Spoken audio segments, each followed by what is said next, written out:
Shalom Yasharahla. I want to give all praises, honor, and glory to Yahweh, Ba'ashem, Yahushai, to the 144,000 elect, and to the 1/3 of all men, women, and children of the nation of Yasharahla that are all coming back to these laws, statutes, and commandments in these last days. The topic of this video is the tables are turning. Can you feel it? The tables are turning. Can you feel it? Ever since this whole demic started, it seems like the Lord has not let up on Babylon. Babylon cannot escape from this fall. And as you can see, they're trying very hard to hold on to this kingdom. You have the pestilence still going around, and it seems like they still don't have answers for that. Whether you've been double shot, double boosted, or what have you, it doesn't even matter. The Lord made it so that the chief wise man, Dr. Fauci, that everybody listens to, that everybody takes advice, he this week came down with the sickness. So nobody really knows what's going on. That's what the Lord is trying to show you. The Lord will make mockery out of whoever we value to be somebody, to show his power and to show that that man is nobody.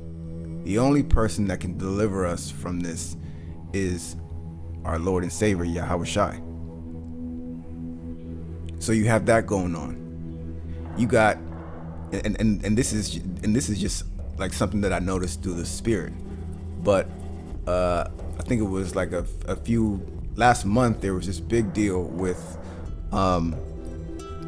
NIL deals, and basically this allows players in college to get paid, because for years the NCAA has been making millions, if not billions of dollars over college athletes, while athletes only get scholarships and they get no kind of income while they're attending these schools. So long story short, Deion Sanders, the head coach for Jackson State University, was able to persuade the top recruit who would have otherwise gone to Alabama to go to a HBCU. All right, he goes by the name of Travis Hunter. And when he flipped his decision to go to Jackson State, there was an uproar caused by Nick Saban, the head coach, talking about how unfair it was for players to get bought out, basically, to go to these other schools, when he is actually the pot calling the kettle black. These top universities have been able to stay on top for so long because they have built a reputation and have gained an unfair advantage when it comes to recruiting. They do the same exact things, but the moment he started to realize that that advantage was going away, he started to make an uproar about it, and it backfired. It backfired. The media lit his behind up over this issue, and he kind of gave like a backhanded apology and wanted to talk to Deion Sanders in private, because he basically called him out on it publicly. And Deion Sanders was like, nah, if we're going to talk about this, we're going to talk about this publicly. And they just left it at that. So you see, the tables are turning. Not only is power being removed from Esau from a sports level, right? Because the power is actually shifting into the hands of the players, who are predominantly Black, Hispanic, and Native American. So they don't have to go to these predominantly Caucasian schools. And a lot of these schools, you know, when you go to these schools, it's mostly Caucasian people, and the only people of color are the niggas on the football team, right? So not only is the power shifting into the hands of the players, but from a professional level in the NFL, there's talk about, there's always been this talk about having more black coaches, right? Because there is a shortage of black coaches in the NFL, even though there is a high percentage of black players. So the disparity is crazy when it comes to coaching, and not only coaching, but also the ownership. That's where things are moving. And as soon as one ownership seat becomes vacant, that question is going to resurface. They're going to be asking, well, there hasn't been any kind of black ownership, so why don't we leave a spot open for a person of color to own an NFL team? Now, these rich elites, they're probably thinking, man, we can't do this. If we let one of these niggas in, we might as well let all of them in. And that's the reason why you really haven't seen a lot of minority ownership, because not only do we excel in everything that we do, but once you open the door for one, then you open the door for two. The next thing you know, ownership is predominantly run by minorities. You see where this is going? So moving on from the sports world to legislation, Esau is starting to see that he's losing leverage within his own government. As you can see, there's been a lot of talk about January 6th and the things that transpired, and that seems to be a staple in American history, because that's arguably the first time that there was ever an insurrection within this country. And usually, well, the reason why there was an insurrection was because these people thought that the election was rigged and the wrong president won the election. So they took it into their own hands to overthrow the government. And these are, again, Edomites who are realizing that their power is diminishing. And Esau knows his blessing is the sword. Right? Let's go get that. This is the book of Genesis chapter 27 and verse 39. And Isaac his father answered and said unto him, Behold, thy dwelling shall be the fatness of the earth, and of the dew of heaven from above. So basically, Esau, you don't get, the kingdom doesn't belong to you, but you can have this world. Basically, you can rule over this current earth. And by the sword shalt thou live, and shalt serve thy brother. And it shall come to pass, when thou shalt have the dominion, that thou shalt break his yoke from off thy neck. So Esau is doing exactly what he needs to do to hold his power. Whenever his back is against the wall, he is going to use the sword. The sword is a modern day instrument of death. So it doesn't have to be a physical sword. It could also be a gun. It could be, bombs. It could be anything. Any instrument of death is what Esau specializes in, which is why the insurrection happened. So and then, shall we keep going? We have all these mass shootings that are occurring. Now, whenever a mass shooting in like this, what happens is when one white supremacist does a shooting, it inspires another. So it's really just a demon. It's really a spirit that is casting forth the same type of energy across a legion of other spirits.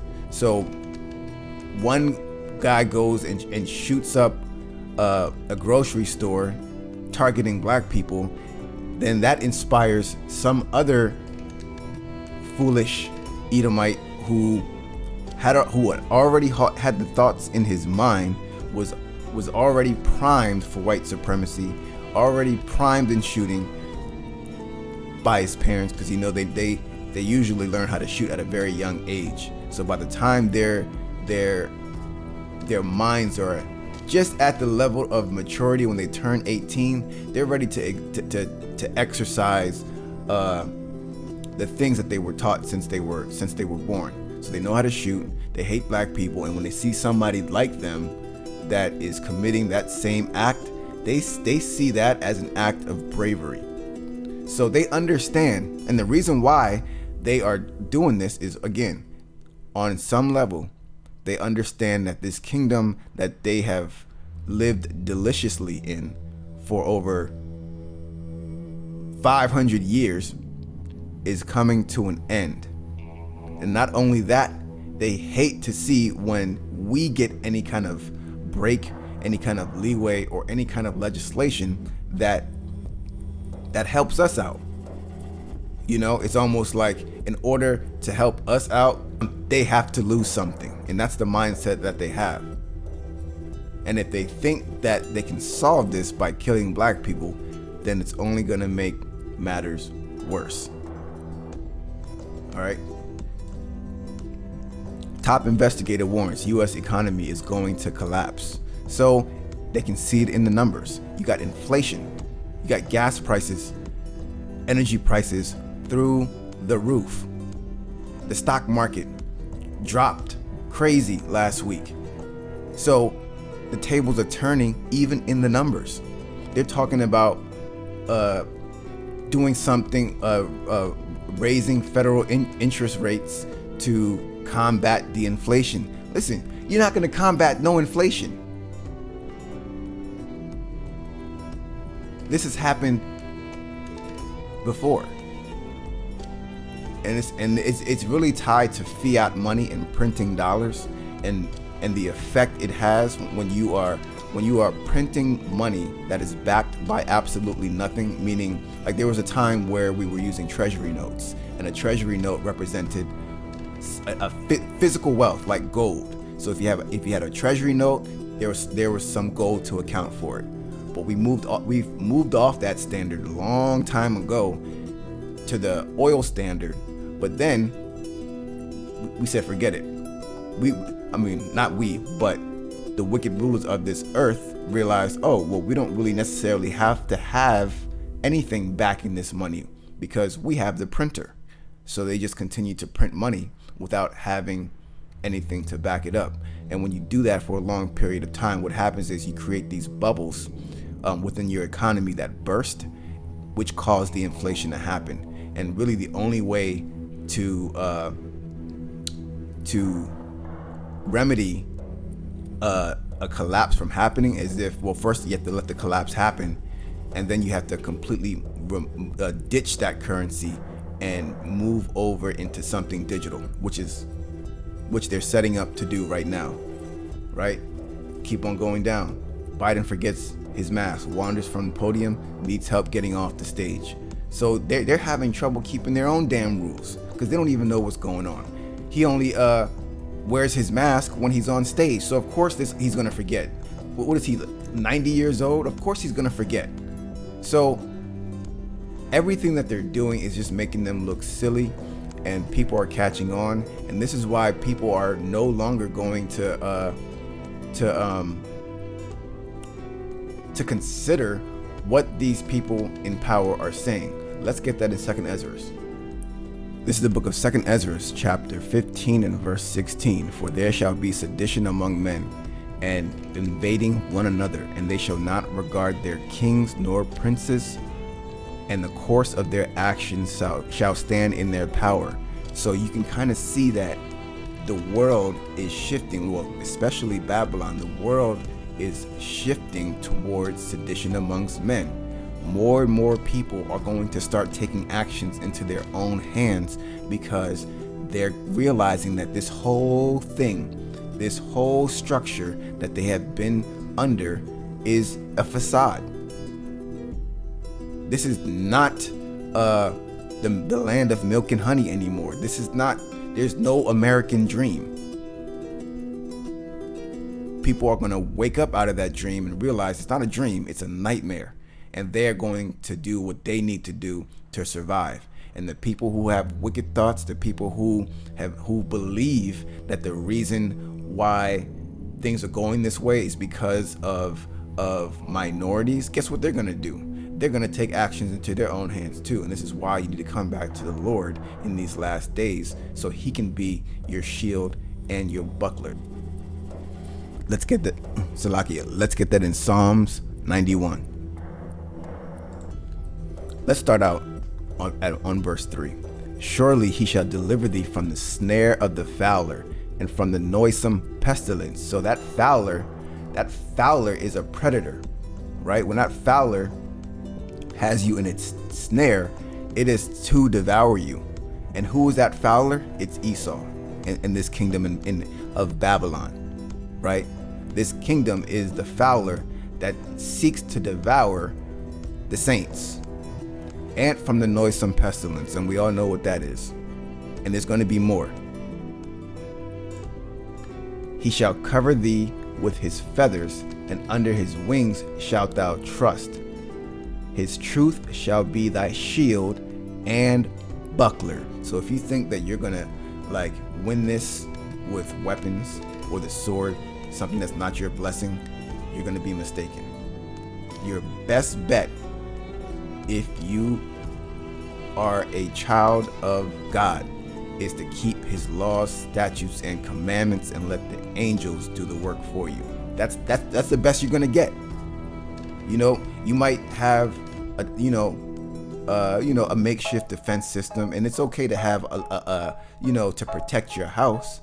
But if you think that you're gonna take arms and make things shake out here in the land of your enemy, it's not gonna happen, right? But that's all I wanted to get into. Just a quick update on what I've been seeing through the spirit. If one person was edified, the job has been done. Until the next video, Shalom.